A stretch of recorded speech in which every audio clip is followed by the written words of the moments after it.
Aê, chegamos e não estamos ao vivo. Hoje é gravado, mas estamos aqui na segunda-feira, dia 15. E aí, você tem perguntas por que tá gravado?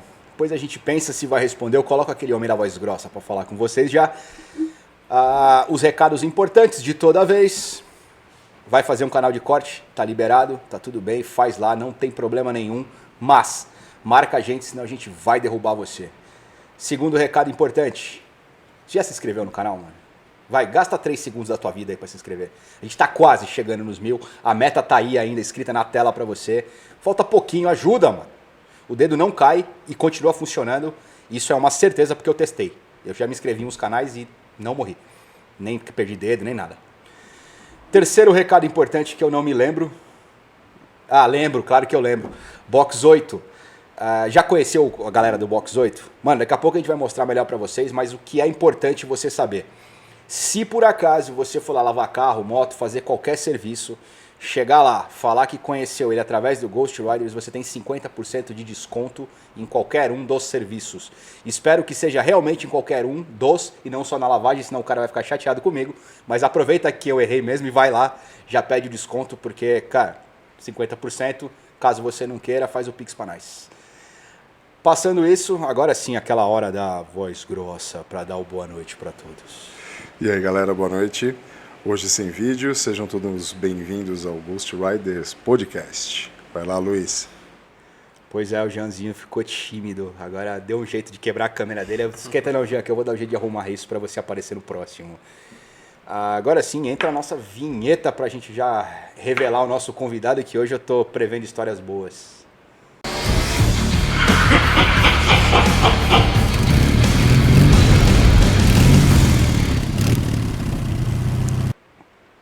E agora sim, estamos aqui com o nosso Gregory. Posso chamar de Gregory? É só Matheus? É só Gregory? Pode chamar de Gregory, pode chamar de Matheus, se fica à vontade. Cada lugar me chamam de um jeito. Não, beleza. Então, primeiro, obrigado por você estar aqui. Para vocês que estão assistindo, hoje nós não estamos ao vivo.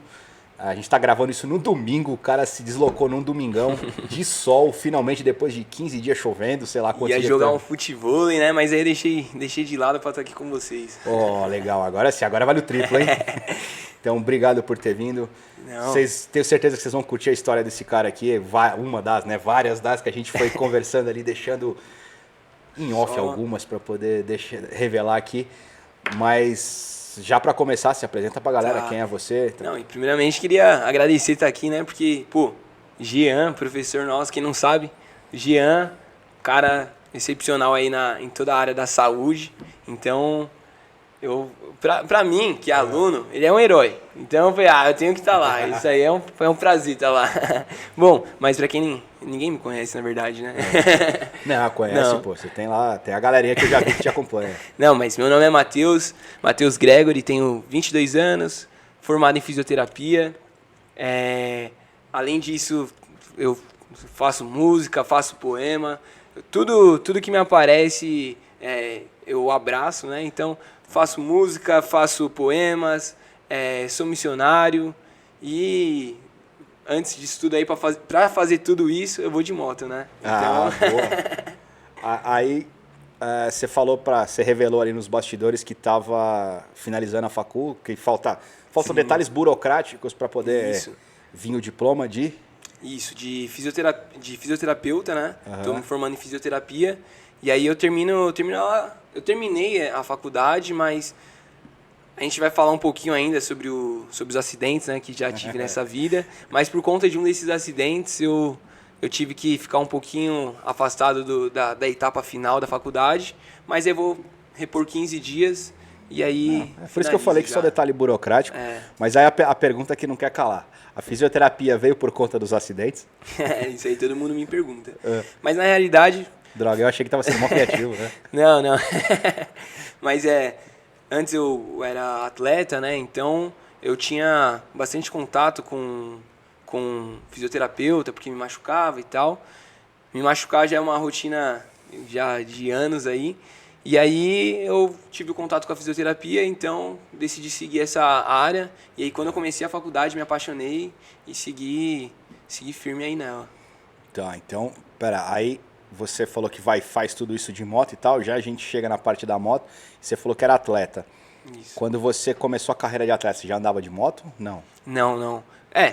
Meu pai, ele sempre foi motoqueiro. Então, eu já tinha o contato com a moto desde criança. Eu já andava de moto e gostava de usar o capacete, de tirar foto ali em cima dela.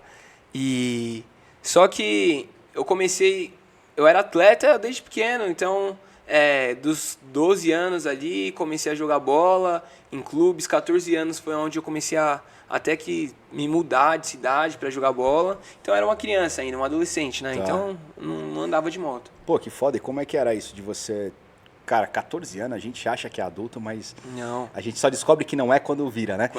Exatamente. Aí, como que era esse negócio de você mudar de cidade, tão novo, pra jogar, cara? E você ia sozinho, família junto?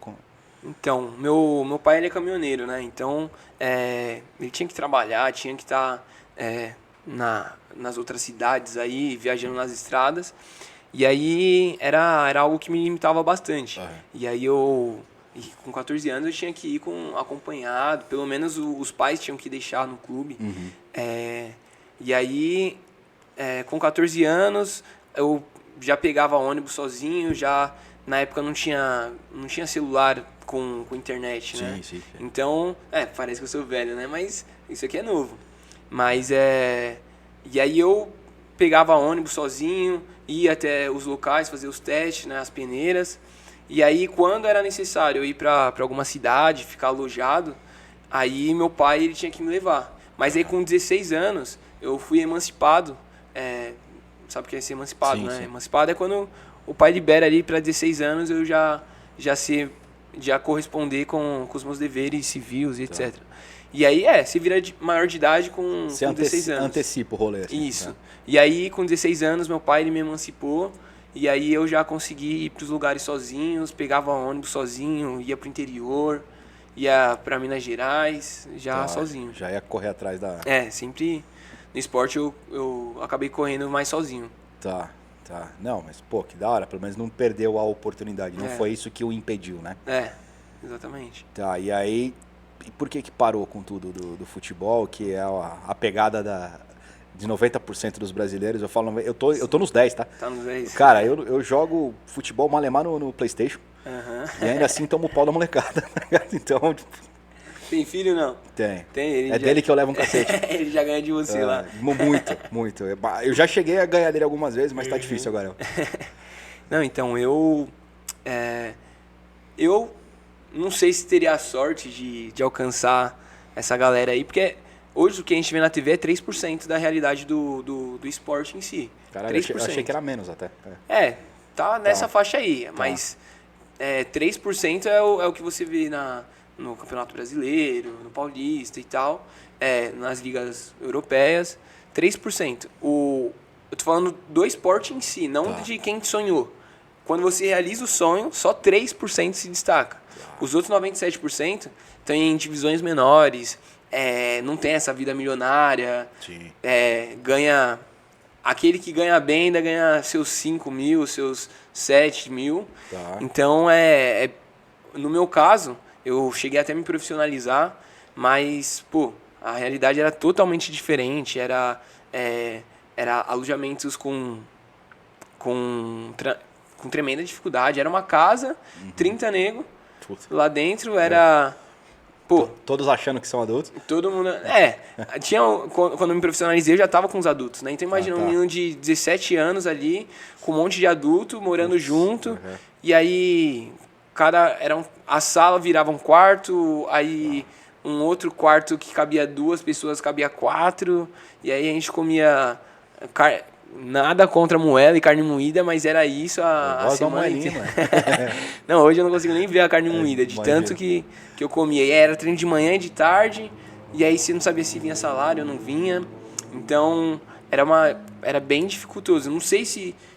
muitos ali desistem, né? Ou também não conseguem seguir pra frente. Então, porque você assina contratos de meia temporada, de uma temporada, e aí, time pequeno, você não tem muita perspectiva de jogar no ano. Então, você sabe que vai jogar 3 meses. Se você classificar, aí você vai indo. Então, é bem dificultoso. Aí você volta pra sua cidade, você tem que saber o que vai fazer e tal. E aí, como você tinha perguntado, né? Por que eu parei? E aí, eu tinha jogado profissionalmente no interior, Só que eu era muito novo ainda, eu tinha 18 anos.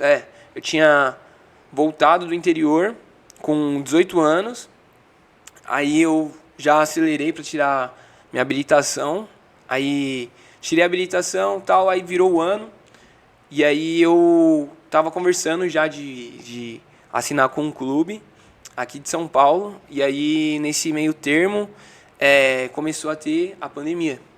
Só que até então ninguém sabia que era pandemia, Sim, né? sim. E aí começou a ter Covid era novidade, né? Era muito novo ainda, nem tinha esse nome ainda.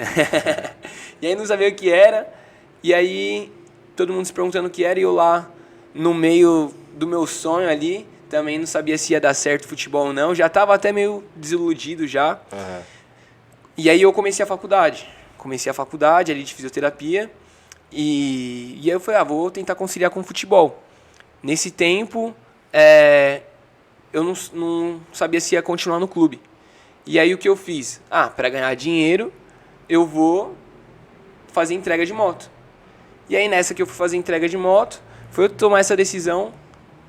Tava ali na Anchieta, e aí um caminhão veio atrás de mim, eu fui reduzir para sair da principal. E aí na hora que comecei a reduzir, o caminhão atrás de mim não reduziu e pegou atrás, quebrei o joelho. E aí a primeira coisa que eu perguntei pro médico foi, e aí, posso voltar a jogar bola? Ele falou, cara, difícil. É mesmo? Tá, foi... então aí começa a sua história com a moto e é o começo do fim com a história do futebol. Exatamente. Tem até grandes jogadores. Grandes jogadores não. Todo jogador ele assina um contrato quando vai se firmar num clube, ele assina um contrato que não pode andar de moto. É mesmo? Porque pode ver, você não vê nenhum jogador andando de moto. Porque, querendo ou não, envolve um risco. Depende da maneira que você que pilota ela, né? Você corre um risco. Você não tem E a foda é que você tá muito vulnerável a ações de outros, né? Sim. Então não é só você também. Às vezes você tá certo. A gente que é motoqueiro, a gente sabe que a gente sai na rua, a gente já sabe que tem que estar atento com quem vai estar ao nosso lado. Porque a gente pode estar até aqui atrás do carro, mas não se sabe, né? O que se espera.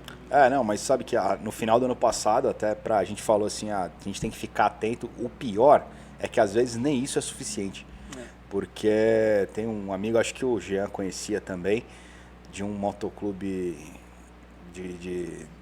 acho que do Imbu, qualquer coisa assim, que parado no farol, o carro acertou ele por trás. Ele tava parado no farol vermelho. Sim.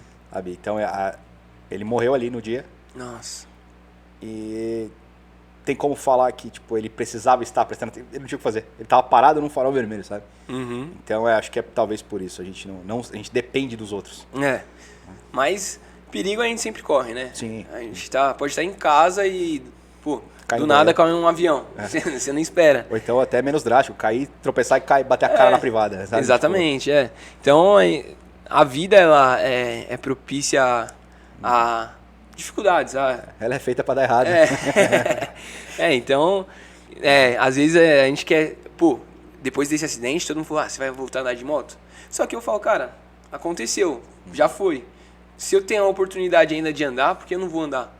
Porque se eu sempre me limitar aos perigos que eu posso correr, cara, eu não vou viver. Não, aí você não faz nada. Você não faço nada. Você não sai nem de casa e aí vai correr mais risco de cair no banheiro. Melhor correr outros riscos fora. Exatamente. Mas aí essa aí foi com a sua primeira moto. Isso. Essa queda, esse capote aí. Isso. Que na verdade é atropelamento praticamente, né? Eu tinha uma start. E aí, quanto tempo de quando você começou a andar até esse acidente? Assim? Quando eu comecei a andar de moto? Então, eu tinha tirado minha habilitação, acho que foi em outubro de 2019. Outubro de 2019 foi quando eu peguei a habilitação. Foi na sequência, porque o Covid veio em 2020, não foi? Isso, e aí o acidente foi... Acho que tinha acabado de passar o carnaval, foi fevereiro, acho que ali no final de fevereiro, início de março de 2020. Puta merda, 3, 4 meses assim. Era muito recente, muito recente. E aí depois que eu sofri esse acidente, e aí, né, fiz cirurgia e tudo mais. Uma pergunta, você lembra do dia, do que aconteceu? Lembro. Aí vem minha pergunta agora. Você daquele dia pra frente, ok, você tá falando de 2020, nós estamos em 2024, praticamente 4 anos aí, separa esse momento até hoje. Você enxerga hoje que foi alguma cagada sua ou 100% do caminhoneiro até hoje? Não, até hoje, esse acidente, esse aí. esse primeiro, ele foi totalmente do cara. Foi? É. Aí eu entrei na justiça e tudo, e você acredita que eu ainda perdi, e aí eu ainda tinha que pagar pro cara. Que isso? Tive que pagar 5... Não tive, né? Mas eu deveria pagar 5 mil pro cara porque não tinha provas legais que o cara tava errado. Só que, tipo, a foto mostrava a moto totalmente estragada atrás, a forma que eu caí, etc. Mas aí, por não ter câmera ali naquele trecho da... É rodovia ali? Na Anchieta rodovia. É, ali da rodovia, por não ter trechos mostrando como foi o acidente, aí não tinha provas suficientes. E por não ter provas testemunha, não tinha nada. E aí teve uma testemunha só, porque, querendo ou não, eu fui atrás... Não, o processo ele só foi dar continuidade, assim, depois de um ano e meio. E aí, que foi onde sentei com o júri e tal, e aí eu não tinha mais contato com quem me ajudou na hora. Foi engraçado, né, que eu tava vindo, e aí só tinha eu, não tava cheio de gente ali. E aí era meio-dia, um sol. Nossa, de lascar. E eu tava de camiseta normal, shorts de praia. Oba. tudo certo. Nossa, daquele jeito. E aí o caminhão veio e bateu. No que ele bateu, eu caí, né? E aí me protegi com o joelho. E aí, né, um monte de motoqueiro veio parar ali. Nossa, foi um comboio atrás de mim, assim, me ajudar. E aí Aí veio acho que era um caminhoneiro, ele encostou também pra me ajudar e ele ficou com um guarda-chuva, assim, por causa do sol. Que tava ardendo muito, muito, muito. Imagina, um asfalto quente, mano. Sim, eu me ralei. E aí, pô, fiquei com umas queimaduras de não sei que grau, mas assim, que até hoje dá pra ver a marca, assim. E aí, aquele dia, aí eu peguei o contato de um, de outro, mas... Depois, quando eu fui precisar, eu já não lembrava como eu tinha salvado e tal. E aí, ele levou uma testemunha, e que foi o cara do guarda-chuva. Só que o cara também ele falou assim, eu não vi direito. A testemunha falou, eu não vi direito, eu só lembro que aconteceu de fato, e ele tava no chão. E aí eu ajudei ele. Foi o que a testemunha falou. E aí a decisão Acabou foi que... A testemunha serviu para nenhum dos dois lados. Não, eu perguntei por isso, que às vezes a gente começa... No primeiro dia a gente fala, pô, a culpa foi dele. No segundo, aí 4 anos depois, aí talvez tenha um pouco da... Eu não sei, não tô falando que foi ou que não foi. Aí eu perguntei pra ouvir se tinha, por exemplo, a consciência da inexperiência de moto. Sim. Mas também nada impede do cara do caminhoneiro ter sido 100% errado. Então, Sim. Vai que... Não, hoje eu ando na Anchieta e eu olho ali, né, onde foi o acidente e falo, pô, se eu talvez jogasse que... Tem tipo um acostamento ali do lado. Falei, pô, se eu jogasse pro acostamento, talvez não acontecia. Mas, cara, aí... você vai pegar uma saída e ninguém joga pro acostamento. Mano. Acostamento é pra você parar, tá ligado? Exatamente. Mas já era bem perto da entrada ali, mas... Só que eu tava na faixa certa também, né? Às vezes a gente pensa, né, poderia ser diferente, mas, né? E aí você tomou o capote, pai, não pensou em parar? Então, aí eu pensei, aí lá no hospital já tava abrindo lá no celular, vendo... preço de carro, pensando já em vender a minha moto e tal. Só que aí foi passando o tempo, e aí conversando com meu pai, ele falou, mano, é normal. Meu pai, pô, motoqueiro desde moleque também. Ele fala pra mim as histórias dele, andando sem capacete, que na época não precisava e tal. E aí, contou várias vezes que aprontava. Fica meu registro que eu falo pra todo mundo que meu sonho é andar de moto sem capacete. Não, meu só também. Só pra sentir o vento. Não, mas aí ele já falou de tantos acidentes que sofreu. E uma coisa que ele sempre me dizia, antes mesmo de ter a moto, ele falava, todo motoqueiro, ou ele já caiu, ou ele ainda vai cair. Então, quando eu sofri o acidente, ele já falou assim, já esperava. E aí ele me encorajou, falou assim, pô, agora é ter mais atenção, né? E... tomar cuidado pra não sofrer outro acidente. Mas aí eu falei, beleza, vou continuar com a moto. Então aí trocou de moto. E a moto ficou toda arrebentada e tal, arrumei ela. E a sensação de você ver a tua moto toda quebrada? Nossa, aí você pensa em toda a fatura que você pagou ali. Porque eu já presenciei acidentes. Teve um até que um camarada meu, eu jurava, eu vi pelo meu retrovisor, ele caindo. Eu encostei, eu voltei tremendo, que pra mim ele tinha morrido. Que pela cena que eu vi no retrovisor, eu falei, fudeu, ele morreu, não tenho que explicar, ele ia casar daí um mês depois. Nossa. Eu vou ter que explicar pra noiva que o cara morreu dando rolê comigo. Nada. Ele levantou, Zero bala. Tirando o capacete, a minha moto tá quebrada? Foi a pergunta do cara. Por isso que eu pergunto. Primeira dúvida é, e aí, como é que tá a moto? Primeira dúvida. No caso, eu tinha feito uma tatuagem. Aí primeiro eu olhei a moto, eu falei, vixe, já era. Aí a outra dúvida foi, minha tatuagem, tá zoada? Eu lá, duas coisas importantes. com a perna totalmente zoada, eu não ia a tatuagem. Mas a perna não tinha tatuagem. Não. Ah, então tá tranquilo. A não, perna vê depois. Mentira, tinha uma tatuagem na panturrilha. Aí eu consegui ver que não tinha ralado a panturrilha, então falei, outra tatuagem tá ok. Mas essa preocupação é legítima. Sabe que eu estraguei uma da panturrilha caindo de bike. Nossa. A ralada foi forte que ela ficou... Falei, pô, mano, fiquei chateado. Eu falei, caramba. Mas aí, beleza, trocou de moto e começou a andar na manha. Então, aí... Só que não. Primeiro contato, fiquei um bom tempo, né, sem conseguir dobrar o joelho, dobrar a perna. E aí, né, fiquei acho que uns 6 a 8 meses sem andar de nada. Aí, primeira vez que eu fui andar de carro, aí eu... Mó insegurança, aquele medo. E aí, na hora que eu peguei o carro, falei, não, olhar retrovisor, tava dentro da garagem ainda. Olhar retrovisor e tal, pra não bater. Aí, porque você tá com aquela insegurança ali, né, de bater ou não. E aí, fui dar ré, não vi o pilar, bati já. Saiu da garagem.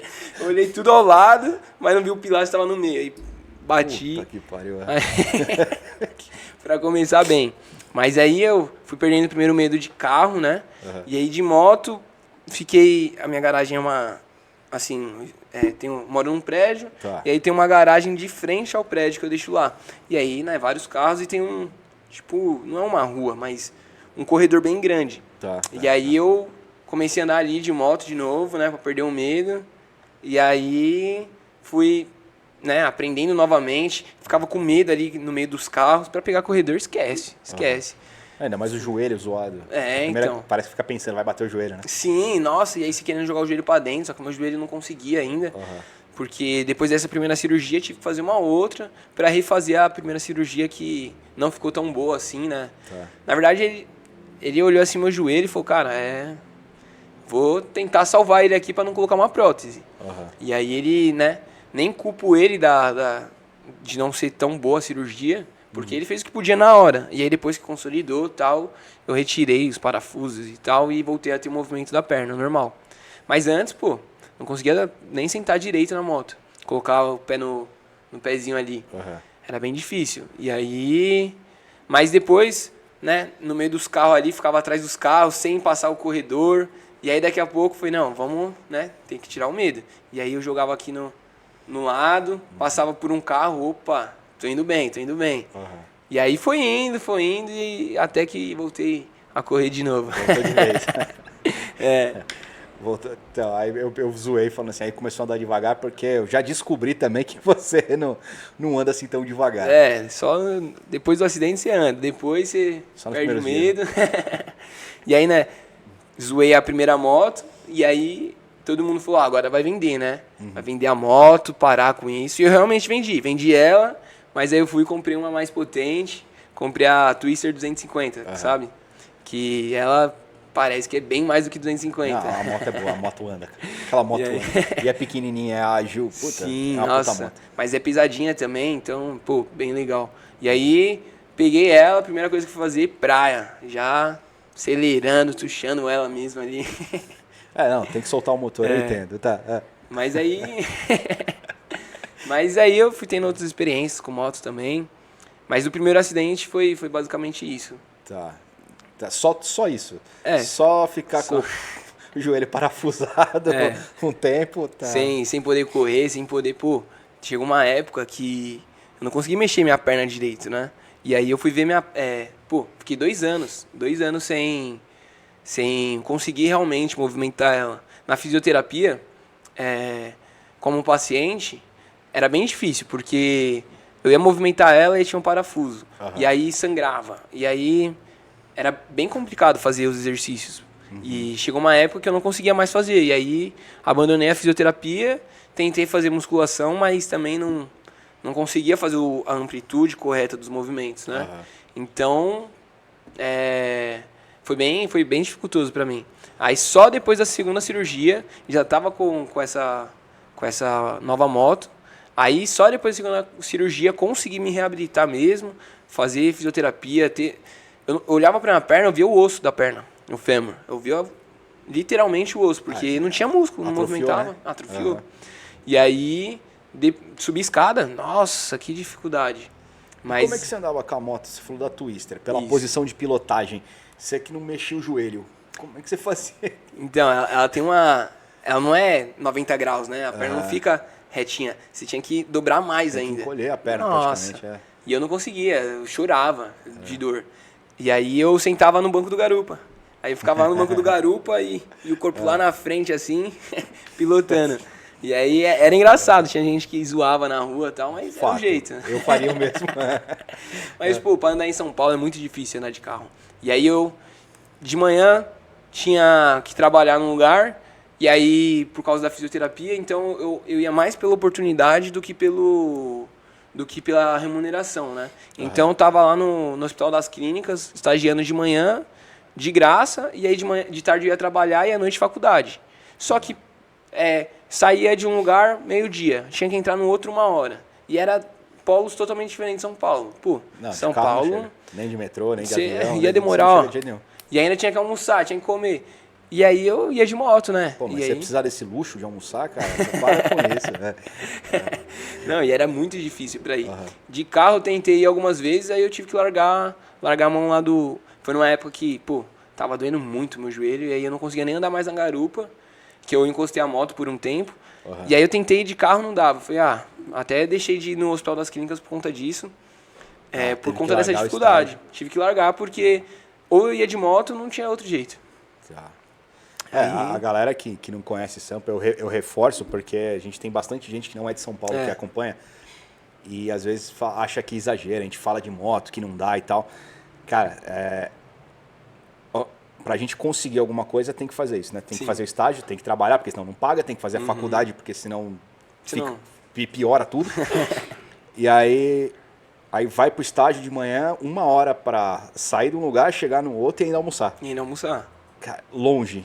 Aí fala, arruma um mais perto. Não tem, cara. Às vezes não tem, né? Não tem, Então, cara, se não é a moto... Não. Exemplo, eu saio de casa, às vezes eu vou pro escritório. Irei pro escritório, né? Que, cara, eu fui fazer uma conta, dá 20 e poucos quilômetros. Se não fosse de ônibus, era... Ixi, Segundo o 2 Google, horas. era 2h30. Aí, ó. Cara, de moto se eu for na manha, de tiozinho, é 40 minutos. Tiozinho já, né? Já é, né? Não, então, na manhã do tiozinho, porque eu falei assim, já incorporado. Cara, eu sou idoso desde os 15, tá ligado? Então, tipo, eu não tenho problema com isso. Então, é 40 minutos. Olha a diferença. Não, realmente. Então, é pra galera saber, tipo, cara, se não fosse a moto, tipo, tudo bem que você teve que largar por causa de dor. Sim. Mas se não fosse a moto, você não tinha nem começado. Exatamente. Mas cara, a moto é um quebra-galho de tanto. Aqui em São Paulo, para você conseguir ter essa boa locomoção, e não é nem falando sobre as loucuras, né, que a gente fala que é o cachorro louco, que sai no corredor a milhão e tal. Eu já fui entregador. No meu primeiro acidente eu fui entregador, então eu tinha que acelerar o máximo para poder fazer uma entrega.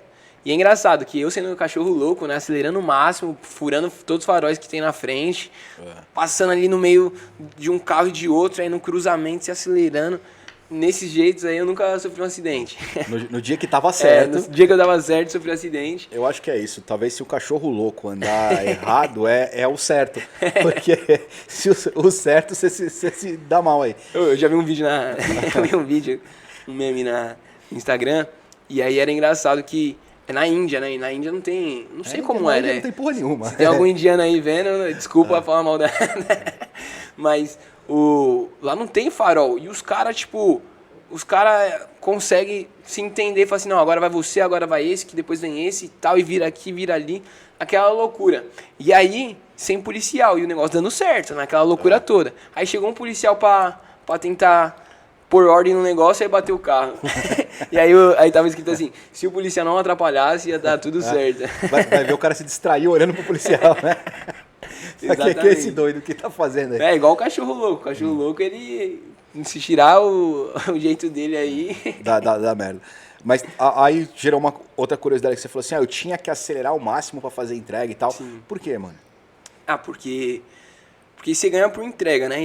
E o ganho não é alto. Então, por exemplo, se trabalhava 8 horas, tá, você ia tirar um dinheiro legal, ok. Um preço médio aí que você ganha trabalhando num lugar. Mas aí você quer ganhar mais. Só que também você não quer... você não quer ficar o dia inteiro na moto. Então você tem que acelerar. E assim, às vezes também tem nessa época que eu tava entregando, eu não sei o que aconteceu com os aplicativos, eles queriam que... tinha um prazo, e se você não cumprisse esse prazo, você começava a te cobrar lá. E aí, cadê? Nem era o comprador, era o próprio aplicativo. Tá demorando demais. Só que, pô, eu tava fazendo um tempo legal. E aí, não, você tá demorando demais e tal. E aí você ia perdendo pontuação. Se você perde pontuação, você perde lugar nessa fila de espera aí de pedido. Então, você tem que... Aí tem o lado do aplicativo te cobrando. Aí tem um lado que você tem que fazer mais dinheiro. Aí tem um lado que se você fazer tantas entregas em tal quantidade de tempo, tal limite de tempo, você ia ganhar uma bonificação também. Então junta tudo isso. Aí você quer acelerar, meu. Eu perguntei por isso. Veio uma galera motoboy aqui, a galera do Atividade Motoboy. E eles contaram algo, e aí eu aproveitei para perguntar, até para uma segunda opinião, pra galera que assiste, para entender. Porque às vezes a gente vê o cara correndo e não tá ligado o veneno que o cara tá lá. Sim. Tenho conta para pagar, porque você fala, se eu trabalhar 8 horas, é isso. Os caras falaram aqui que se eles recusarem a entrega, por exemplo, eles ficam de gancho. Sim. E o aplicativo fica 30 minutos sem mandar nada. É o que eu falei. Se você perde lugar nessa fila, né? Então não é tão simples assim, né? Não. E aí a cambada de puto ainda quer que aquele cara suba no apartamento que eu tô vendo essa treta aí. Vai ficar maluco. Mano, não faz nem sentido.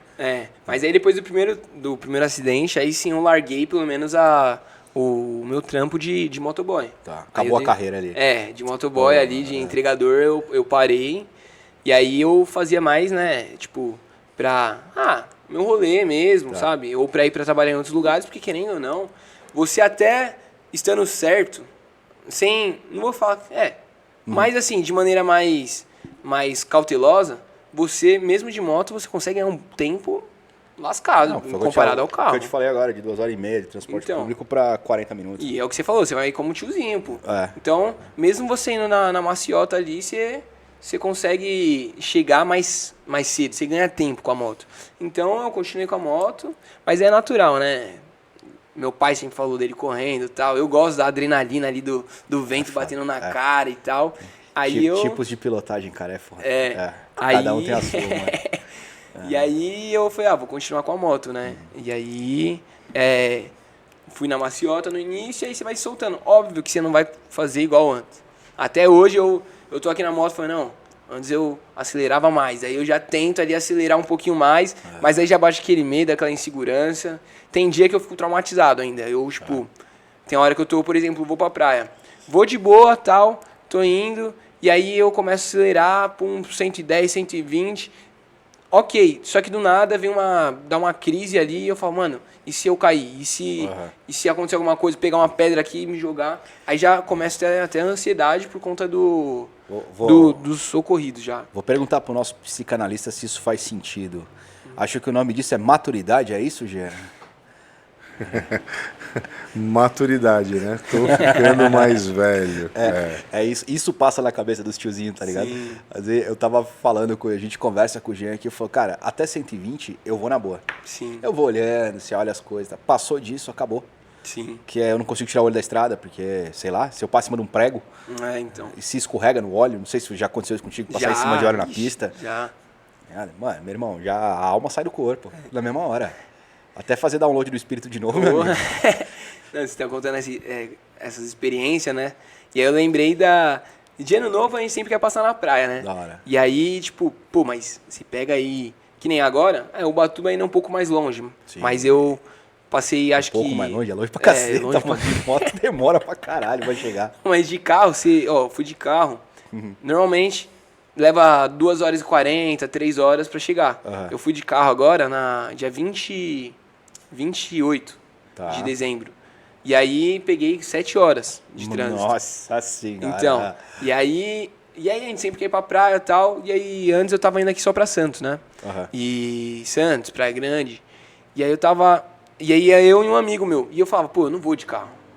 Já passei várias vezes mó BO no... Mano, pra galera de fora de São Paulo de novo, a gente tá falando de uma distância É. de 40 quilômetros. Não, 60 quilômetros. 60 de Diadema pra lá? É que eu moro no Piranga, né? Ah, você mora no Ipiranga? Isso. Tá, beleza. Põe 60. quilômetros. 60 quilômetros. Se você for a 60 por hora, você demora 1 hora. Sim. A galera de carro tem relatos aí que demora no final de ano 9 horas pra chegar. É maluquice. Cara, Já fui no dia 30, 31 por aí. Acho que dia 30. Levei 7 horas pra Praia Grande, que é 60 quilômetros aqui, 70 tá. quilômetros. Então, era tipo 10 quilômetros 1 hora. e de moto... E aí de moto você faz rapidão. E aí eu e um amigo meu, né? Só que acho que era dia 28, 29 também. Só que a gente ia no horário de pico. Então, você sai daqui de São Paulo, você pega ali o Anchieta, Ricardo Jafé, que leva para imigrantes ali, que é as rodovias que te levam pra praia. E aí você acaba de chegar nela, já é trânsito. E aí eu, né, indo de moto. E aí às vezes até faz um trânsito no próprio corredor dos motoqueiros ali. E aí ainda estão começando a construir agora um corredor só de moto, né? Tem algumas vias aí, né? Mas aí, até então, não tem, né? E nem tinha na época. E, cara, nas estradas eu acho que não vai ter. Acho que também não vai ter. É Malemar dentro de São Paulo isso aí. E aí, a gente naquele corredor, e aí tem carro que te dá essa liberdade, né? Pra você andar bem, fluir no corredor, mas tem carro que não. E aí, ou troca e não olha o retrovisor. Então, aí eu desci, né? E aí eu não podia ir devagar, porque tinha uma galera atrás de mim de moto também. Você frear de uma vez é boliche, aí, mano. Nossa, todo mundo, cai todo mundo. E aí, então, o que eu fiz? Eu ia sem piscar, pô. Levei, e aí, mesmo sendo, assim, de moto, você faz o quê? Uns 40, 50 minutos pra praia. E aí, tá um trânsito ali, você não vai fluir da mesma forma. Então, eu levei 1h30, 1h40. Tá, não, você não vai a 120. Você não vai a 120. 110 só. Não, nem isso você consegue, porque também lá na frente tem gente que tá mais cauteloso. Então, você é ali uns 70, 80. Mas, cara, é um corredor muito estreito. Entra num lugar estreito. E você, não é tipo um trecho só. Você vai daqui de São Paulo até a Baixada, você vai naquele corredor estreito. Então, eu ficava assim, ó, sem piscar. Mó adrenalina, assim, ó. E aí o moleque falando comigo aqui atrás, e eu sem prestar atenção, e eu só aqui. Nossa, aí engraçado que teve um cara até uma hora que ele foi fechar, e a gente nem tava mais no corredor, a gente tava numa faixa normal, que foi uma hora que a gente foi querer respirar um pouco, né, que tava aquela tensão, sabe? E aí o cara do nada veio jogando, ele queria entrar num lugar onde tava a nossa moto. E aí ele veio jogando, aí meu amigo já fez aqui pra chutar a porta dele, ele tirou, aí foi... Nossa. Porque querendo ou não, você fica maluco, você fica estressado. É sua vida ali, mano. Você pode... porque tem os dois lados, né? Tem o cara que vê que a moto tá lá, mas foda-se, ele vai jogar em cima de você pra você sair. Sim. Falta o respeito lá de lá. Assim como eu acho que também os caras que chutam aí, os carros, porra... ao respeito lá de cá também. Você fode a imagem dos motoca fazendo isso. Sim. Mas ali no corredor você tava falando, cara, o foda do corredor... Eu fico pensando, eu já me peguei, como a gente tá devagar, eu fiquei, cara, imagina o cara que tá parado 5 horas no mesmo lugar. Nossa. Aí ele vê a oportunidade de, quem sabe, andar 2 palmos na faixa do lado. Sim. O cara vira de uma vez. Então, por isso que é foda, mano. Tem que prestar atenção quintuplicada. E aí eu ia buzinando. Enchendo o saco do motorista, mas, pô, é só vir. Aí você vai. E aí chegou uma hora que acabou a buzina, não sei o que aconteceu. A buzina não funcionava mais. Caralho, você usou mesmo. E eu ia... E acabou. E aí quando eu via que o cara ia jogar e ele não tava vendo, e aí eu cortava de giro. Era minha buzina. Aí eu começava a usar isso como buzina. Aí só, acho que depois de 2 dias, eu fui testar a buzina e voltou a funcionar. Funcionou? Então ela só ficou rouca. Exatamente. Aí... aí depois disso aí, depois de uns perrengues, voltando pra São Paulo, né, ano novo sempre chove. Padrão. Então, padrão. E aí a gente subindo, aí era perrengue também, porque pegava chuva. Nossa, teve uma vez que a gente tava subindo, acho que fazia uns 3 anos novos que eu desci de moto. Esse meu amigo, ele foi 2 vezes, a terceira falou, mano, não tenho mais coragem não. Acabou? Pô. E aí, mano? Eu fui sem garupa. Aí a primeira, a gente subiu à noite, e aí era muito neblina, e aí uma garoa, ok, chegamos. Aí, né, uma tensão, mas chegamos. A segunda vez, a tensão foi dobrada, porque a gente ia voltar pela tarde, né? A gente falou, pô, à noite não dá certo. A gente falou, não, vamos voltar pela tarde. Só que aí era aniversário de uma amiga nossa no dia 1. E aí falou, não, fica aí, vamos comer ali e tal, ok. E aí, pra quem não sabe, quando a gente sobe da Baixada pra São Paulo, é subir no morro. E aí tem a neblina e, tipo, à noite é muito perigoso. E nessa época, é neblina, chuva, trânsito... Então, tudo ao mesmo tempo. Só que sorte que a gente foi acho que era madrugada já. Tá. E aí não tinha trânsito. Mas aí era chuva e a neblina. E à noite você não enxerga. E aí a gente foi a gente ficou no aniversário da menina e tal. E aí, não, vamos embora. Ah, não, vamos esperar mais um pouco, que tem um bolo, que tem não sei o quê, e quem vai chegar e tal. Beleza, toma uma saideira, esperando. Fica mais um pouco. E foi falando, vamos esperar. A gente foi sair de lá, acho que era 11 da noite. Tá. 11 da noite, saindo da praia. E aí quando a gente tava subindo, aí aquela neblina começou. E aí a gente encharcado já, sem capa de chuva, encharcado, roupa pingando já. E aí, pô, o medo de deslizar a moto. E aí a gente começou a subir. E no começo a gente chegava mais nada. Teve uma hora que eu tava subindo, e deserto. Essa hora, não sei porquê, acho que era dia 2, tava deserto. E aí a gente indo lá. E aí mó tensão, do nada...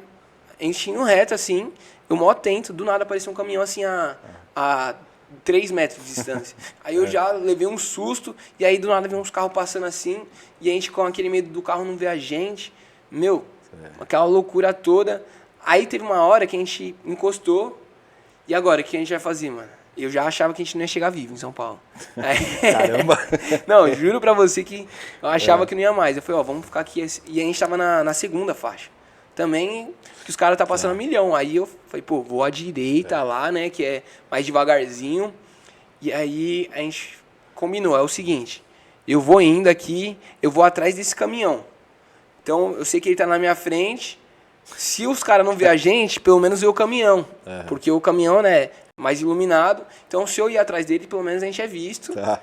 E aí, né, à direita já tinha uns caminhões indo. E eu falei, então eu vou fazendo o quê?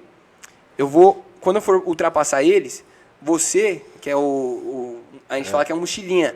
Você que é um mochilinha que fica olhando quem vem atrás, você vai, ficar olhando, segurando aqui, olhando pra trás e ver se... Pô, a próxima bota o cara com a lanterninha na mão, assim, tá ligado? E aí, pra eu mudar de faixa, eu fazia o quê? Eu gritava, esquerda! Aí ele olhava, pode ir! Aí eu jogava, direita! Pode ir. Não, tá vindo um carro, espera. Eu voltava.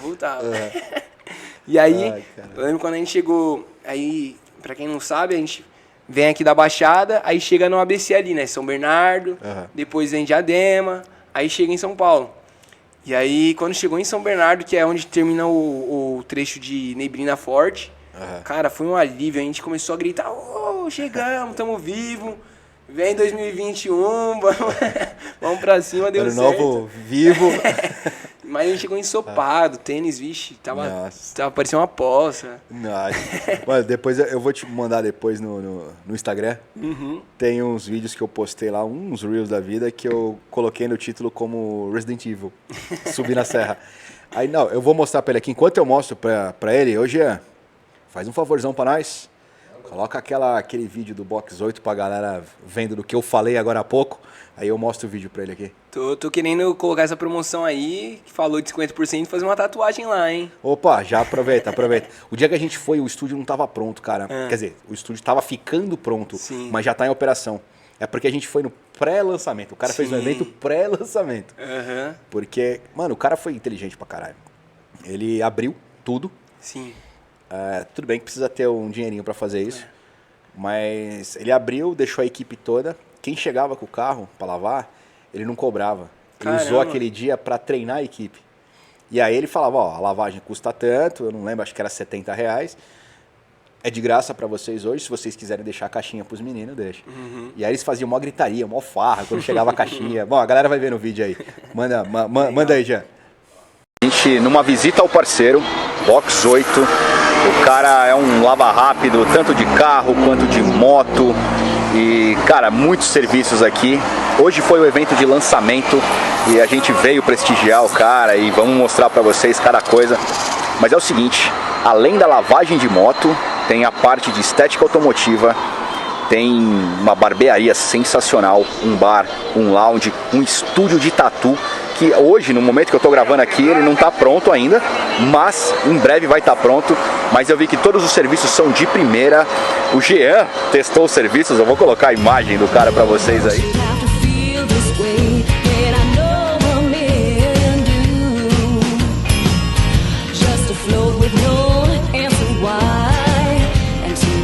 Um detalhe que eu não falei é o seguinte, o cara tem 4 filas, sendo que 3 em operação e uma delas é para você furar a fila. Então se você chegar muita pressa, já vai direto lá, é um pouquinho mais caro, mas, cara, o serviço sai muito rápido. Então, essa fila também serve caso você agende pelo WhatsApp. Então, mano, entre em contato com os caras lá no Instagram, que eu tenho certeza que você vai gostar do serviço e vai gostar do espaço.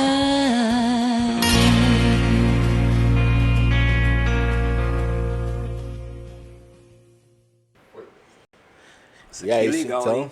lembrando pra vocês aí que estão assistindo, até dia 31 de janeiro, se você colar lá, falar que viu aqui no Ghost Rider, 50% de desconto.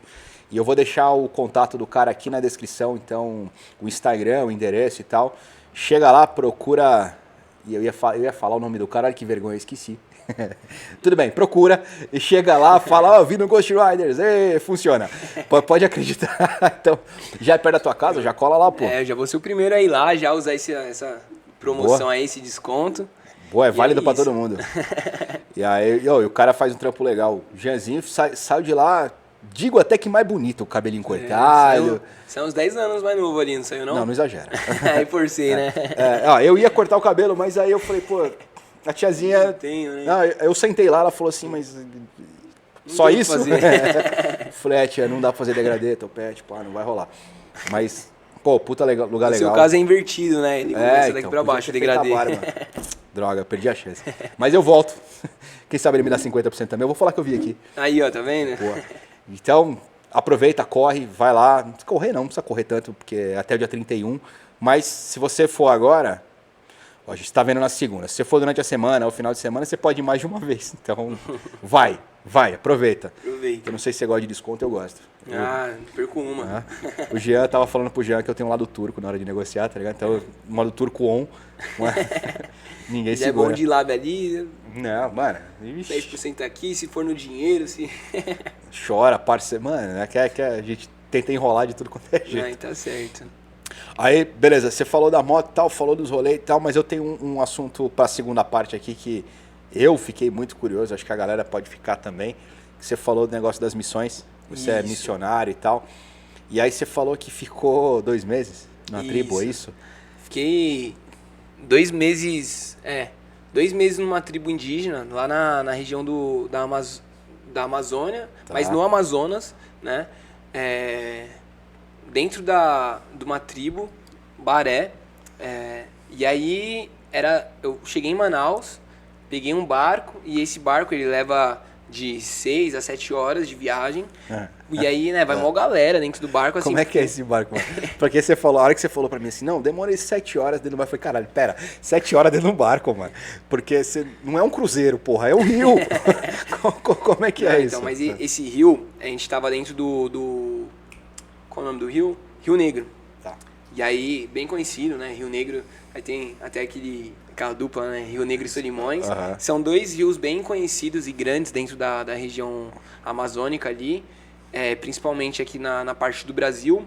E aí tem uma parte que eles se fundem também, né? Uhum. E é bem legal também, porque você vê a coloração aonde é o Rio Negro e aonde é o Rio Solimões. É mesmo? A diferença de cor. O Rio Negro ele é mais escuro, né? Uhum. E aí, enfim. Mas aí a gente subiu o Rio Negro e aí, olha que essas 6, 7 horas, eu tô falando de um barco que ele é mais assim, é um barco que leva pessoas, Tá. tipo um ônibus, vamos supor. Uhum. E aí ele vai parando em aldeias e vai deixando a galera que vai descendo. Tem ponto, cara. Tem o cara pontos, para, tem pontos. E aí você fica meia hora chega num ponto, mais meia hora chega em outra tribo. Tá. E assim, não é só tribo indígena, né? A maioria ali é ribeirinhos. Tá. E aí eles vão parando, e aí, né, eles têm algumas tribos, alguns vilarejos de ribeirinhos, eles têm seus comércios normais. E aí eles pegam, abastecem em Manaus, e aí eles vão, né, levando até as suas É o cidades. delivery. Isso. Tá. E aí, aonde eu tava é 7 horas, mas se você for com um barco comum, a gente chama de rabeta, por exemplo.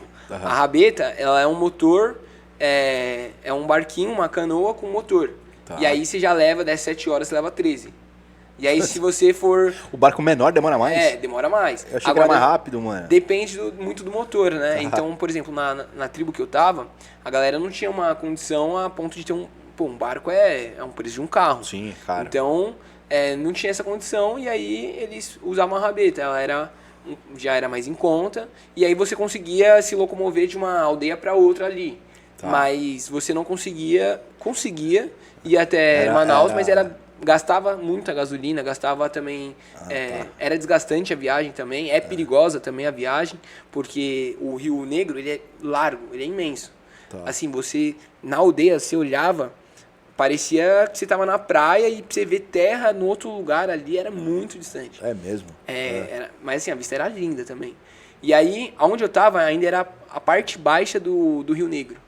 Essas 7 horas era a parte baixa. O tempo, assim, que eu saiba... O que é a parte baixa do rio? Porque assim, esse rio, o Rio Negro, ele começa aqui em Manaus, Tá. e ele vai terminar lá para a região de Colômbia, Equador, lá para lá já. Ele termina lá.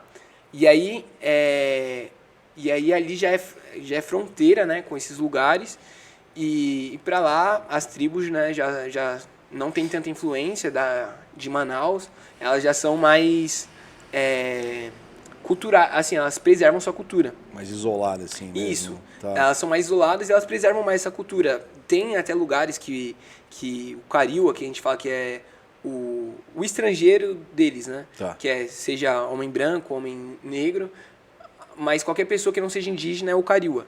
E aí o Cariúa, ali em São Gabriel, ele pode até chegar, mas mais pra lá já acho que nem o próprio órgão que defende os indígenas, eles não permitem você ir para lá. Tá. Mas aí, para quem não sabe, eu sou missionário e aí a gente tem o intuito de não levar uma religião, mas sim falar de Jesus. Tá. E aí nós não queremos também impor uma placa de uma igreja, uma placa de uma religião. A gente quer que o caráter de Jesus seja revelado através da cultura deles.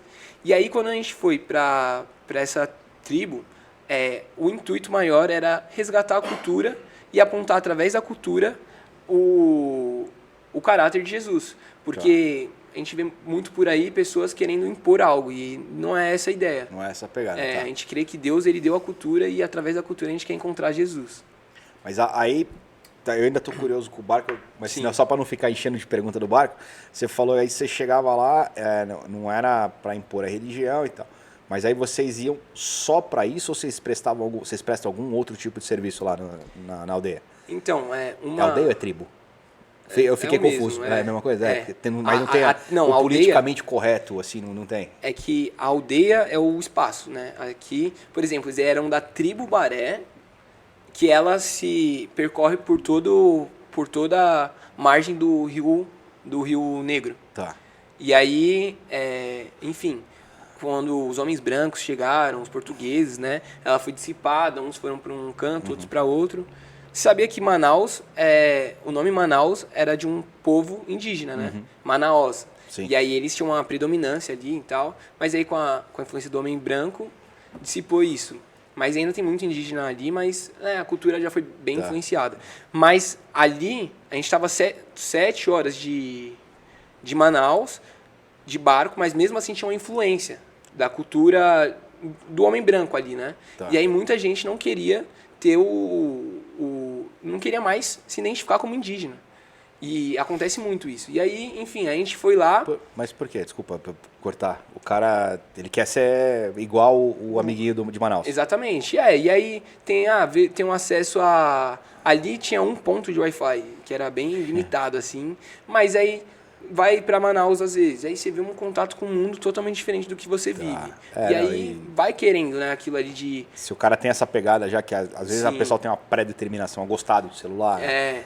E aí lá é mais fácil. E aí muitas aldeias hoje que são indígenas, elas não se denominam mais indígenas, mas como ribeirinhos. Porque eles não estão perdendo a sua essência, sabe? A identidade mesmo, exatamente. Assim, né? Tá. Hoje a gente vai ver no mundo todo mundo querendo ser igual a outra pessoa. E aí, naturalmente, influenciou com os indígenas. Só que assim, a gente não chegou algo impondo assim, não, eu quero ajudar vocês a... Não, a gente chegou... Como é que é essa chegada, mano? Porque Então... você levantou, só pra saber como é que você chegou lá, você levantou um dia da cama e falou, porra, vou até Manaus. Sei lá, vou entrar numa tribo. Como é que faz? Como é que você chegou até lá, cara? Sim. Então, eu, desde criança, eu já... Algo desperta em mim, eu ia na igreja quando era criança e tal, e eu via... tinha um dia que a gente falava só sobre essa parada de missões. Tá. A tia da igreja falava. Uhum. E eu olhava e falei, cara... porque é loucura você ser missionário, tem que ser muito louco, porque você tem que abdicar da sua vida aqui, do seu conforto, para ir para lugares que talvez não você só vai isso. passar perrengue e tal. Trampo, Sim. Tem uma parte de coisa que você tem que, por exemplo, eu adoraria ir pra porra de uma tribo, ficar lá 2 meses, deve ser do caralho, eu sou louco pra fazer isso. Mas eu preciso trabalhar, tem outras coisas. Exato. Mas tá, e aí? Aí como é que você chegou lá? Desde criança eu tenho eu tinha essa aula aí sobre missões e eu falava, cara, eu não quero isso. Tipo, na minha cabeça passava, eu acho loucura alguém fazer isso. Só que do nada... É loucura andar de moto também, mano. Só que aí, né, aí já envolve naquilo que eu acredito. Do nada, dentro de mim falou, não, mas é isso que você vai fazer. Eu tinha 8 anos. 8 anos. Eu falei, cara... Como assim? Eu não quero, mas ao mesmo tempo tem algo em mim falando que eu quero. E aí, a partir daquele momento, eu entendi que era o Espírito Santo, Deus falando comigo, para que eu vivesse essa parada. E aí eu fui crescendo e eu comecei aqui, né, em São Paulo, fazendo isso. Porque eu não estou indo lá fazer algo que eu não faço aqui. Eu vou falar sobre Jesus, só que é algo de formas diferentes. E aí eu fazia aqui, nos metrô, eu tenho vários vídeos fazendo no próprio metrô, rimando, falando de Jesus e tal. E aí já estava dentro disso. Projetos também que eu alcançava algumas comunidades, e aí fazia parte do serviço social, mas depois a gente continuava com esse cuidado, levando a palavra de Jesus, não a religião, mas Jesus. E aí, enfim, fiz algumas amizades nesse meio caminho.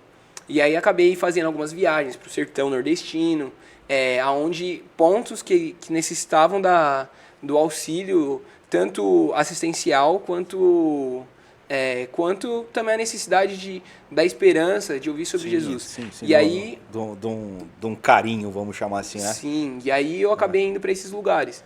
E aí eu fiz uma amizade com um amigo meu, Carlos Lucas, se você estiver vendo aí, um abraço. E aí ele já vivia isso, já muito mais intenso, de morar na África, passar em outras regiões aqui do próprio Brasil, e ele não tinha uma igreja atrás dele, ele sempre fez isso porque entendia que Deus tinha ordenado ele a isso. E aí, nessas, ele mora aqui perto de mim, mas ele estava morando ele tinha casado, ele fez o casamento, no dia seguinte ele já com suas caixas foi para o Nordeste, ficou lá um tempo, e aí depois desse período, a esposa dele, a Roberta, ela começou, um abraço também, Roberta, ela começou a despertar nela o interesse pelos indígenas. E aí começou a despertar e tal, e aí daqui a pouco uma amiga nossa missionária ligou para ele e falou assim, eu tô pensando em ir para a Amazônia. Aí, opa, as coisas estão se linkando. E aí daqui a pouco, eles estavam fechando as coisas para voltar para São Paulo, e aí acabou a fita dele. E aí ele comprou uma nova fita para fechar as caixas. E aí quando fechou assim, terminou de novo, apareceu, venha conhecer a Amazônia. Aí ele falou, não, é aqui que eu tenho que ir. E aí ele fez um networking com uma galera que trabalha com os ribeirinhos lá na Amazônia. Tá. E aí de lá, ele falou, tá, Ti- legal. Mas uma galera tipo ONG, assim, esse pessoal de ajuda humanitária, não. Não, ele tinha feito com uma agência de missões, Ah, de tá. missionários. E aí eles prestam ajuda comunitária e também eles fazem essa parte evangelística. E aí, de lá, ele falou, tá, mas legal, mas eu vim aqui no intuito de conhecer os indígenas. E aí levou ele para esse povo. E aí ele continuou por si lá, fez amizades e tal. E aí houve o espaço para trazer mais gente. Tá. Então ele ficou lá uns 2 meses como turista. E aí, turista assim, mas ele foi bem recebido pelo chefe ali da comunidade. Tá. Ele Ele tava numa comunidade ribeirinha. Não, Ou ele era estava na tribo? comunidade ribeirinha e aí ele foi para indígena. Tá. E aí ele não era o cacique, o que recebeu ele, Aham. mas ele era um tuio. Tuio significa alguém mais velho, só que com muita sabedoria, Tá. com muita influência sobre a comunidade. E aí esse tuio, ele que tinha iniciado aquela aldeia ali, aquela aldeia Baré, porque eles eram lá de cima do Rio Negro. Aham. E aí eles iniciaram aquela aldeia ali, e esse tuio, ele acabou, fazendo com que todos se familiarizassem com ele, e houve o espaço, ele explicou aquilo que ele desejava fazer, porque ele começou a querer saber sobre a cultura. Uhum. E aí a cultura deles estava sendo dissipada. E aí, por exemplo, eu falo, eles têm a língua deles, a língua geral Iengatu. E aí, o Iengatu, ele estava sendo deixado de falar, porque os mais velhos sabiam. Aí os filhos deles, que já têm uns 40 anos, sabiam também, mas eles já falavam mais português. Uhum. Os tuios já têm dificuldade para falar português. Aí os que estão ali com 40 anos sabem falar português, mas não sabem falar... Ou sabem português e sabem o... São bilíngues, assim. são bilíngues. Uhum. Mas aí os filhos deles, não, já nasceu no português. E aí eles já não querem mais falar o Iengatu, e os pais também não estão se dispondo a... Talvez não é nem se dispondo, mas é porque eles se familiarizaram tanto com o Manauara, com a influência do Cariua, do homem branco, que eles deixaram de ensinar. Tá. Adotaram o português e tá Isso, tudo certo. e aí só que aí a cultura foi junto. A cultura do português. Do português não, do brasileiro. Né? E aí, porque o Brasil ele é multicultural, né? Aqui em São Paulo a gente tem uma cultura, no Nordeste tem outra, em Manaus tem outra, mas mesmo assim tem uma matriz ali, né? E aí eles foram sendo influenciados também por ela. Tá, entendi. E aí a gente prestou... Aí esse seu brother te chamou... Isso, perdão. E aí ele abriu espaço e ele chamou a gente para ir. E aí, nesse tempo, a gente trabalhou bastante coisa, né? A gente trabalhou com esse resgate cultural de... Nós, como Cariúa, a gente começou a aprender a língua deles. E aí a gente... Porque, você até se constrange. Imagina, você fala português, só que você prefere falar inglês. Uhum. Aqui no Brasil não tem tanto essa cultura de... A gente, teoricamente, aprende o inglês, né? Mas aquelas coisas. Mas nos países afora, eles realmente falam tanto o inglês quanto a sua cultura, quanto a sua língua local. E aí eles... Imagina, em vez deles falarem a língua deles, na casa deles eles falam português. E aí, só que vê o estrangeiro vindo e falando... E aprende, Aí ele fala, opa, peraí, por que eu tô falando inglês se ele quer falar a minha língua? E aí, então, através disso e de outros projetos, a gente foi tentando resgatar essa cultura. E aí, óbvio, só que a gente não chega lá fazendo. Um dos grandes erros que a gente diz é que achar que a gente sabe mais que eles. Esse é o maior erro que algum missionário pode cometer. Achar que a gente sabe mais. Isso é do ser humano, né? Geralmente eu sou superior. Sim. Isso em qualquer lugar, não é Em só qualquer lugar. missão. Imagina, você falou pra mim que tem um conhecimento no TI. Aí eu quero te ajudar com um serviço e eu chego e aí você vem pra mim querer ser tratado, né? Ah, não, eu preciso de fisioterapia. E aí eu começo a me tratar mais do que você, sabe? Soberbo, achando que eu sou alguém melhor do que você por conhecer uma área que você não. Só que, ao mesmo tempo, tem coisas que você sabe muito mais do que eu. Na área de TI, que você pode me ajudar muito mais, talvez em divulgar, não sei. Eu acho que é o equilíbrio da balança. Sim. Cada um sabe uma coisa, não dá pra você saber tudo. Exatamente. Só que, por a gente estudar na mesma escola, assim, aprender as mesmas coisas na escola, aqui na nossa cultura, a gente vai aprender coisas parecidas. E aí, por a gente ir por uma outra cultura, a gente acha que eles já não sabem. Porque, realmente, tem uma dificuldade de escola, tem uma dificuldade de acessos. Mas acho que depende da vida do cara. Se o cara é um índio, tá na tribo, e não tem intenção nenhuma de ir pra cidade. Porra, é mais importante o cara saber pescar do que saber a porra da fórmula de Bhaskara. Exatamente, exatamente. Assim como do que eu lembro dessa questão na prova. Eu lembrei agora, assim, da professora reclamando das afluentes do Rio Amazonas. Eu olhava, ficava puto. Falei, pô, eu posso consultar no livro a hora que eu quiser isso aí. Não faz sentido na minha vida. Pra eles faz. Exato. Porque é como nossa rua, né? Tipo, em vez de pega a segunda, a esquerda, não, pega a afluente X. Então, sei lá, acho que é do que o cara precisa também, porra. Sim, e aí, pô, os caras saber o que colher, o momento certo de pescar. Pô, aprendi a pescar. Caramba, mais de um tipo de pesca aprendi. E aqueles matos medicinal dos caras, não sei o que. Nossa. Pô, tem coisas muito mais importantes pra eles do que algumas que a gente aprende. Sim, e voltando a falar até sobre a moto, né? Teve eu sofri um acidente, um outro acidente, já um segundo acidente, e aí eu tinha quebrado o braço.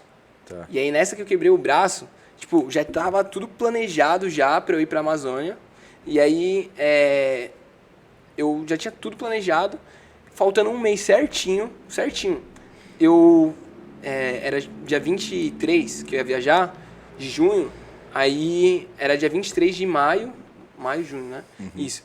E aí eu sofri um acidente. E aí, aí eu quebrei o braço, né? E aí, enfim, tive que fazer cirurgia e tal, e aí tinha que reabilitar. E eu não consegui reabilitar 100%. A ferida, a cicatriz, ela estava muito exposta ainda, né? Ela precisava de um cuidado. E aí, só que eu fui mesmo assim. Foi? Eu fui pra Amazônia e aí lá eles me davam alguns recursos medicinais muito Que da hora, você foi tratado lá? Sim, e aí, tipo, era como se fosse o óleo da cobra, sabe? Da troca de pele da cobra. E aí aquilo, cara, se passava num dia, no outro tava cicatrizado. É maluquice, assim. Que louco. É maluquice. E eu aprendi lá, que eu fiz amizade com uma indígena, e ela estava se formando em enfermagem. E ela falou que ia fazer a especialização dela tem uma especialização só para indígenas. Oh, que legal. E lá em Manaus, eles têm na grade curricular, tem uma matéria só para indígenas. Tipo, para cuidados indígenas. Eu fiquei maluco com aquilo. Falei, mano, que legal. Que respeito legal. Sim, porque das diretrizes do SUS é a parte de você incluir, de você não excluir o que o paciente deseja. Então, por exemplo, eu não quero ser tratado dessa forma. Eu não sabia que o indígena ele pode chegar lá no hospital e instalar a rede dele. Eu não sabia disso. E pode, porque é o dever dele como, tipo, cidadão, ele escolher a forma que ele mais se adequa ali. E aí tem uma área só para os recursos não ser talvez o Dorflex, mas ser um outro medicamento medicinal tipo de fitoterápico, de planta, de um recurso totalmente indígena. Raspa do pé do sapo lá para poder passar dor de cabeça, tá? Muito interessante. Muito interessante. Pô, legal. Mas aí a outra, bom, o lugar que você tava, como era o nome da tribo aí? O nome da aldeia era Iuipixuna, que é Terra Preta. E aí, o nome da tribo era Baré. Baré. Aí eu lembrava que tinha um nome parecido com refrigerante. Aí fiquei aqui caçando. Tem um refrigerante Baré. Tem. Aí quando você foi, então essa tribo ela já é mais vinculada assim, ao homem branco, é isso? Já tem mais cultura ou não? É meio do caminho? Você vai ter. Onde eu quero chegar com essa pergunta? As tatuagens, por exemplo. Então, ali a gente ainda tinha aquela comunidade ela tinha um contato maior com o homem branco. Então, com o Cariúa, né? E aí, então, alguns, né, olhavam assim, mas respeitavam. Outros já tinham uma dificuldade. No início, a gente não quer. Porque é até errado eu querer instituir, tipo, chegar lá do meu jeito. Lógico. Porque eu posso ferir a cultura deles. Por exemplo, eles gostam muito de comida. Eu não posso negar comida pra ele. Tipo, negar pra eles não. Negar de comer com eles. Mas eu não como peixe. Eu fui lá sem comer peixe. E aí, eu falei, pô, mas aqui eu vou ter que comer. E aí, a primeira vez, tô o peixe aqui. E eu comi. Oba! Pra você ter noção, eu passei meu aniversário lá. E eu faço aniversário em julho, né? Eu fui em junho, e aí eu fiz aniversário em julho. E aí, fizeram uma comemoração pra mim. E aí, me fizeram... de manhã eu tava jogando bola lá, né? Que eles são apaixonados por futebol. O nome de lá é Flamengo da Terra Preta, o nome do time.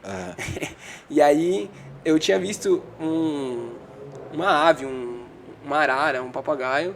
Gente, não é crime ambiental pra eles, tá? Porque pra eles, eles podem comer daquilo que a natureza oferece. Se a gente for matar o animal, dá ruim. Vai dar, E aí... vai dar muito ruim, na verdade. E aí veio uma arara, e aí eu vi ela, eu fui brincar com ela, peguei. E aí uma senhora de lá, ela chamou, falou, vem cá, ela que recebia a gente, né? E ela falou, vem cá, deixa eu ver ele. E aí eu passei pra ela. E eu voltei a jogar bola. À noite, no aniversário, Arara, tô lá. passarinho. Aí a gente tem uma surpresa pra você. E aí chega arara. E aí era um ensopado de arara. E eu tinha que comer ela. E aí? E aí, nossa, aí eu fiquei sem graça. Aí o pessoal que tava comigo começou a filmar, né? E aí eu fui ver o vídeo, eu tava com um sorriso no rosto. Um sorriso amarelo, né? Aí pode comer, a gente vai comer só depois de você. Eu falei, não, podem comer, não, só depois de você. Aí eu... Comeu. Aí eu peguei... Pegou a coxa, Eu peguei a coxa é pequenininha. Aí deu só uma puxadinha assim, né? Pra pegar a carne. Aí, mas era boa, pelo menos? Então, cara, eu acho... Esse então diz tudo, tá? Entendi. Ela tinha um gosto forte. E parecia até carne o gosto. O gosto. A textura não, mas o gosto parecia de carne.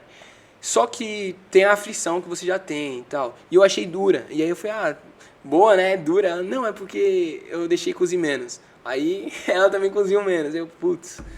E aí você fica naquele receio de comer, então não achei legal não. Mas a galera comeu e achou legal. Mas eu comi jacaré, comi onça. E assim, jacaré eu gostei mais. Tem um outro bicho, que eu esqueci o nome dele. Preá. Comi também. E você teve que caçar alguma coisa lá, não? Com eles? Eu pescava muito com eles. Aí a caça, pessoas mais maduras realizam a caça, né? Porque é perigoso. E aí eu até queria ir, mas eu acabei não indo. Um amigo meu foi. Mas assim, eu vivi. Mas pode ir, tipo, você tá lá já, fala, deixa eu ir. Aí ele... Então, culturalmente, eles falam que você tem que se preparar para ir. Então, nesse dia, você não pode... Acho que na semana que você vai pescar... Caçar. Que você vai caçar, você não pode dormir com a sua mulher. Você não pode comer carne impura, que aí seria mais de sangue vermelho. Você tem que ser, tipo, alguém que acorda cedo, bem disposto. E tem umas linhas que você... As regras lá, tá? Porque aí você vai mais protegido pra caça e você também consegue retornar com alguma coisa. Porque muitas vezes vai e não ganha nada. Na pesca, a mesma coisa. Lá, essa parte, muitos ainda respeitam, mas outros iam, sabe? Mas se a gente subir um pouco mais, o rio já é desse jeito. E aí o Cariúa também talvez não pudesse ir. Mas aí como você vai se familiarizando com eles, aí eles vão te tornando... Você não vira... Nunca tem como a gente se tornar alguém daquela cultura. Mas a gente se torna alguém próximo, chegado dela, né? Você é meio que aceito por eles. Você é aceito. Tem um ritual de iniciação, alguma coisa assim? Porque quando você chega, fala assim, é só chegar e falar, vim ficar com vocês, não passa por nada, não tem nada? Muitas, até ali mais pra perto de Manaus, já tem que fazer esses ritos. Mas ali em específico a gente não precisou fazer. Mas eles têm algo chamado Cariamã. Cariamã é o processo deles se tornarem homens de verdade. Que eles, né, homens maduros a ponto de se casar, que aí eles têm que ficar um tempo na floresta, caçando, sem ter sem poder levar lança, sem poder levar nada. E aí E faz o quê? Se vira? Faz a sua você lá? tem que assim? se virar pra comer. Largada e pelada. Assim. Sim, basicamente isso. E aí tem alguns outros processos também que tem que ser açoitado e tal, que é o cariamã. Hoje também, por estar mais próximo de Manaus, tem se perdido isso. Mas lá pra cima ainda é preservado. Tá. E aí, só que, justamente para não ser perdido isso da cultura baré, a gente foi nesse intuito de não de refazer eles, mas para que ela continuasse enraizada Resgatar um pouco. Mas aí então vocês não fizeram nada. Não, a gente... Pô, conta um ritual aí, mano. Não açoitaram vocês, não colocaram em buraco com formiga, fizeram Não, nada. Eles mais zoaram a gente. Mas aí a gente... a gente teve que comer pimenta, sabe? Umas coisas mais legal. leves, assim. Ui. Não, mas a pimenta deles é totalmente diferente. Ah, é? Não é nada parecido com as que a gente come aqui. Mas diferente de em que Forte, sentido? muito mais forte, muito mais... Tinha uma que era do povo Baniwa. E aí ela era... Eu não lembro o nome daquela pimenta. E aí ela era em pó. E aí você chegava perto dela pra ver... Eu não sei, que deu na minha cabeça, vou ver se ela é forte cheirando. E aí... A pimenta em pó. Pô, muito boa. Tá. Mas ela não era bem... Ela era tipo numa textura de farofa. Tá bom. E aí eu cheguei lá, nossa, na hora que eu cheirei comecei a chorar, e aí comecei a espirrar, e aquele negócio forte no meu nariz. E aí eu chegava nos Digamos outros... que a decisão não foi muito boa, viu, mano? Só que aí o pessoal ainda não tinha experimentado ela. E aí eu levava, falou, cheira aqui. Aí já era dentro de uma garrafa de PET, assim. E aí eu chegava perto da pessoa e apertava pra sair o ar. Nossa! A pessoa começava a chorar, era bem engraçado. Cara, eu comi uma pimenta da região de lá de cima, uma vez na vida. Então você falou, por isso que eu perguntei se era forte ou se tinha alguma coisa diferente. Que, juro, a descrição que eu dou, a pimenta era redondinha, assim, parecia o tamanho de uma ameixa, amarela. E aí, o cara pegava do saco e mordia e comia. Sim. Falei, pô, eu gosto de pimenta, mano. Escola uma aí. Aí peguei uma daquela, tamanho de uma ameixa. Cortei uns 6 pedaços, assim, pra ficar pequenininho. Peguei um pedacinho daquele, pus no prato, coloquei na boca. Junto. Cara, eu gosto de pimenta forte. Eu quase não aguentei, comecei a tossir e suava que nem um porco, saía lágrima do olho e tal, e o cara pegava, mordia e comia. Por isso que eu perguntei, eu falei, cara, será que é nesse naipe assim? Não, teve um amigo meu, não tem aquelas pimentas de cheiro? Tá. E aí, era o primeiro dia nosso lá, né? Era o primeiro dia, e aí o cara, né, tipo, não sou tão caril assim, sabe? Tipo, não sou igual aqueles caras que não vai se acostumar fácil aqui. Ele quis mostrar que chegou Sou praticamente chegando. um índio, mano. Tá, que chegava mostrando, tô acostumado com pimenta. E aí, o pessoal falou, ele pegou assim e falou, pimenta de cheiro. E aí ele já foi mordendo. Aí os caras, não é pimenta de cheiro. Ele, não, mordeu. E aí ele já é meio gordinho, né? E lá é muito quente. Eu já fui pro Ceará, pra Sobral, que é super quente. Fala que é a terra dos 2 sols lá. Tem 2 sol pra cada um, os caras falam. Muito quente, mas lá consegue ser mais quente ainda. Porque, não sei, tá em cima da linha do Equador. Tem essas paradas geográficas aí que eu não manjo muito, mas, enfim, lá era muito quente. E aí as casas de madeira e tal, então, né, se absorvia mais ali aquele calor. Nós já tava suando. Ele mordeu, no que ele mordeu, ele já tava suando, ele meio gordinho, assim, fortinho. E aí todo mundo conversando na mesa, né, mas ele... No desespero, né? Desesperado assim, e aí os caras, quer água? Ele, não, cara, não precisa não. Tô de boa. Tô de boa. É que tá calor, né? Tem que manter Só que a gente já tava rindo muito dele, porque sabia que era por causa da pimenta. Mas aí, enfim, foi bem engraçado essa cena aí. E aí, eu lembro, meu pai é do Pará, e ele também gosta de, norte, né? Norte, Nordeste, gosta muito de pimenta forte. E aí eu voltei pra São Paulo, e antes eu não aguentava com meu pai, né? A pimenta que ele comia eu não comia. Aí voltou, inverteu. Eu comecei a comer pimenta que ele não comia. Discípulo super honesto. Pô, mano, que da hora. E aí, tá bom, então voltou, eu tava com essa curiosidade, aí só pra... Porque se deixar aqui, cara, eu vou te estrumbar de pergunta, que isso aí até amanhã. Mas pra gente ir pra reta final, deixa eu te perguntar. Você falou das missões e tal. Pra galera que tá assistindo, se os caras quiserem ajudar, seja em trampo, seja em hora de trabalho, seja em dinheiro, seja em, sei lá, de qualquer forma. Porque eu acho legal a gente dar essa abertura, porque às vezes a pessoa tá em casa, tem interesse em ajudar e não sabe como. Sim. Tipo, pô, eu trabalho, eu não posso ir pra Amazonas, mas eu posso dar R$10. O outro fala, não tenho R$10, mas eu posso ir até lá fazer alguma coisa. Então, é possível fazer isso nessas missões que você faz e tal? Sim, então, cara, eu fui pro Nordeste sem ter dinheiro. Eu fui pro Nordeste sem ter dinheiro e foi a base de ajuda de pessoas, sendo cristãs ou não. Elas começaram a ajudar financeiramente e foi assim, foi incrível. Eu consegui ir, eu e um amigo meu, bancou os dois, ida e volta.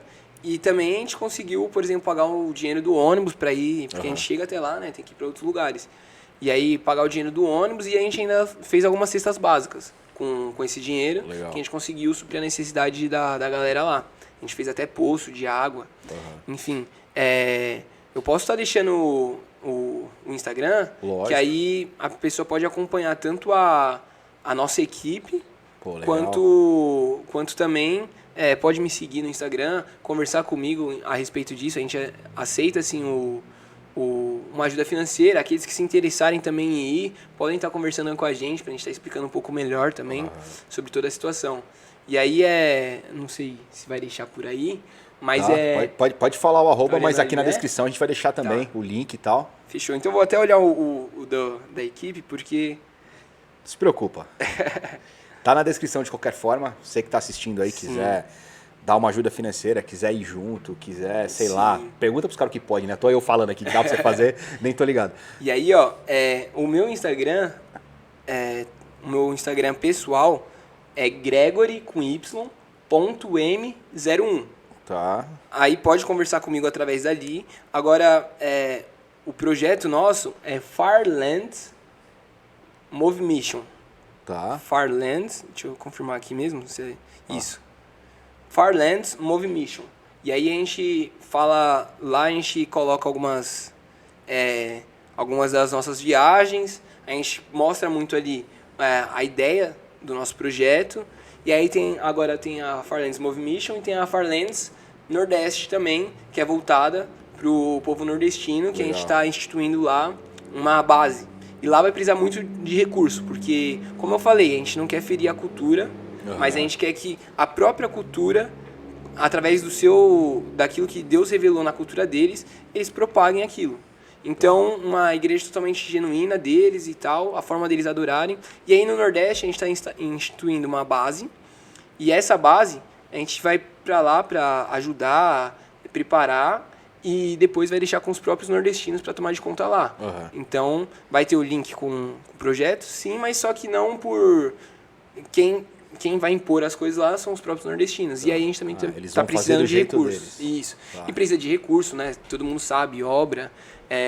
A gente fala muito que Deus é quem supre, sim, mas Deus supre através de outras pessoas. Então, a gente necessita, assim, de ajuda financeira. Os próprios missionários realizam as obras, né? Tipo, de construir e tal, mas precisa de concreto, precisa de areia, precisa dessas coisas. Então, essa ajuda também é muito bem-vinda. E aí vai estar aí a Turinha naquela câmera, é aquela, né? Aqui. Fala aqui. E aí vai estar aí na descrição, né? Acho no Vai estar lá o link já. É só clicar e já entra no Instagram dos caras. Exato, e aí pode conversar com a gente lá. Boa. Ao clicar, você já vai rolar para baixo, já tá acabando a parada aqui. Já se inscreve no canal, porque só 45% das pessoas que assistem a parada é inscrita. Então a gente tem que tocar o coração de 55% de vocês. Pô, quebra essa aí, mano. E aí o Jean de braço cruzado ali, bota o negócio aí, Jean, por favor. Ah, garoto. Obrigado. Isso aí já é feito para vocês verem que é só clicar. Não custa nada. Não cai o dedo, não mata. Quem sabe nasce até uma nova borboleta no Afeganistão, caso você clique aí. Vamos testar, vai que. Tem que testar, né? Pois é, não sabemos. Mas, ô Gregory, cara, obrigado pela disponibilidade de estar aqui, por compartilhar as experiências, por ter saco para as perguntas, porque eu sou um cara curioso, eu ainda fiquei com um monte de curiosidade aqui dos caras, dos indígenas principalmente. Sim. Mas, cara, domingão de sol, depois de uma pá de dia de chuva, obrigado, mano. Eu sei que não é tão fácil. Uma coisa que eu falo para todo mundo que senta aí, o bem mais precioso que a gente tem hoje é o tempo. Que é o que está mais escasso. Então, obrigado pelo tempo, cara. Isso foi sensacional para nós aqui. E eu que agradeço, porque, cara, como você falou, o tempo mais precioso é o tempo. E tudo isso que eu vivi, eu acredito que tem um propósito também. E eu acho que é tão precioso eu compartilhar do meu tempo falando sobre essas experiências que podem gerar frutos também. Legal. Então, pode encorajar alguém, pode dar ânimo a alguém, pode, talvez alguém que teve medo de andar de moto por talvez sofrer um trauma, ou quis parar de fazer alguma coisa por um receio, por um medo, um trauma, cara, tem que enfrentar o medo, tem que ir pra cima. A gente não pode se limitar, a gente não pode deixar que as circunstâncias nos limitem. A gente pode ver as Paralimpíadas, os caras não param. Muitos sofreram traumas e não pararam. Então, cara, a vida ela tem que continuar de algum jeito. Então, que todas essas experiências que eu passei de moto, eu acho que são um impulso para que outras pessoas que também sofreram algo parecido, elas não parem, mas continuem. E sobre toda essa parada de missões que eu falei também, isso possa ser um meio para que pessoas que quer ajudar outra pessoa de alguma forma, estejam aí nos ajudando, quer conhecer mais sobre aquilo que a gente tem compartilhado, pode nos chamar também. Legal. E a gente vai estar bem disposto. Então, é isso. Eu gosto de partilhar meu tempo, fazendo com que outras pessoas, semeando em outras pessoas alguma coisa, né? Alguma coisa boa. Da hora. Pô, obrigado. Janzinho, quer dar um tchau pra turma aí? Sem vídeo? Poxa, hoje o dia tá sem vídeo. Era o dia que eu ia te chamar pra participar mais vezes hoje. Quero agradecer, obrigado, Gregory, pela sua presença, obrigado para quem assistiu aí o podcast e até a semana que vem. Até mais, então, para vocês, grande abraço, segunda-feira que vem tem mais.